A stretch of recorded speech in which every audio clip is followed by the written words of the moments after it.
పూరీ జగన్నాథ్ ఆలయ రహస్యాలు. సైన్స్ కూడా కనిపెట్టలేని నిజాలు. పూరీ జగన్నాథ్ ఆలయానికి హిందూ భక్తుల్లో ప్రత్యేక స్థానం ఉంది. దేశంలోనే ప్రసిద్ధ చార్ ధామ్ క్షేత్రాల్లో ఇది ఒకటి.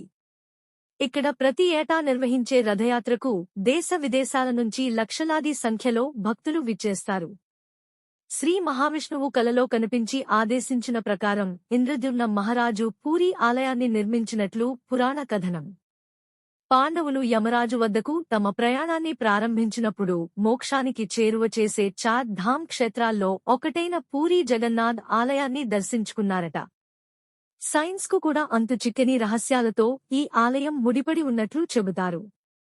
ఇంతకీ ఆ రహస్యాలు ఏమిటో ఇప్పుడు చూద్దాం. పూరీ జగన్నాథ్ ఆలయంపై ఎప్పుడూ హిందూ మతం చిహ్నాలతో కూడిన జెండాలు కనిపిస్తాయి. ఇందులో ఆశ్చర్యం ఏముంది అనుకోకండి. అసలు రహస్యం ఇక్కడే ఉంది. ఈ జెండాలు గాలి వీచే దిశలో కాకుండా వ్యతిరేక దిశలో రెపరెపలాడుతూ ఉంటాయి. దీని వెనుక రహస్యం శాస్త్రవేత్తలు కూడా కనిపెట్టలేకపోయారు. 20 అడుగుల ఎత్తు, టన్ను బరువుగల సుదర్శన చక్రాన్ని పూరీ జగన్నాథ్ ఆలయ పై భాగాన ఏర్పాటు చేశారు. ఆశ్చర్యకర విషయం ఏమిటంటే పూరీ పట్టణంలో ఏ మూల నుంచి చూసినా ఈ సుదర్శన చక్రం కనిపిస్తుంది. ఆలయం పైన ఈ చక్రాన్ని ఉంచిన తీరు ఒక ఇంజనీరింగ్ మిస్టరీగానే మిగిలిపోయింది. ఏ వైపు నుంచి మీరు దీనిని చూసినా అది మీకు అభిముఖంగానే ఉన్నట్లు కనిపించడం విశేషం. ఈ ఆలయంపై నుంచి విమానాలు, పక్షులు ఎగరకపోవడం ఆశ్చర్యకర విషయం. దేశంలోని ఏ ఆలయంలోనూ ఇటువంటి అంశం కనిపించడం అరుదు.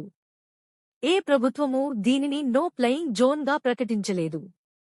ఏదో తెలియని అతీత శక్తి కారణంగా ఇది నో ఫ్లయింగ్ జోన్గా పరిగణింపబడుతుంది.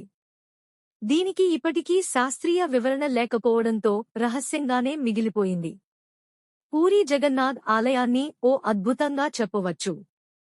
రోజులో ఏ సమయంలో కూడా ఈ ఆలయం నీడ కనిపించదు. ఇది అప్పటి ఇంజనీరింగ్ అద్భుతమా లేక దైవ శక్తి కారణంగా జరుగుతుందా అనేది అంతు చిక్కని విషయం. జగన్నాథ్ ఆలయానికి 4 ద్వారాలు ఉంటాయి. వీటిలో సింహద్వారం ఆలయ ప్రవేశానికి ప్రధాన మార్గం. ఈ ద్వారం గుండా ఆలయంలో ప్రవేశించినప్పుడు మీరు శబ్ద తరంగాలను స్పష్టంగా వినవచ్చు.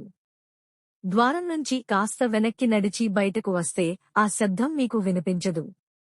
ఇది భక్తులకు ఓ అద్భుతంలా అనిపిస్తుంది. సాధారణంగా సముద్ర తీరంలో ఉదయం పూట గాలి సముద్రం నుంచి భూమి వైపు, సాయంత్రం వేళ భూమి నుంచి సముద్రం వైపు వెళ్తుంది. కానీ పూరీ సముద్ర తీరంలో మాత్రం దీనికి పూర్తి వ్యతిరేక దిశలో జరగడం విశేషం. ఇది సైన్స్కు కూడా అంతు చిక్కని మిస్టరీ. 1800 ఏళ్ల నుంచి జరుగుతున్న ఆచారం. 45 అంతస్తుల ఎత్తుగల ఈ ఆలయంపైకి ప్రతిరోజూ ఓ పూజారి ఎక్కి జెండాను క్రమం తప్పకుండా మారుస్తుంటారు. ఈ ఆచారం దాదాపు 1800 ఏళ్ల నుంచి జరుగుతుంది.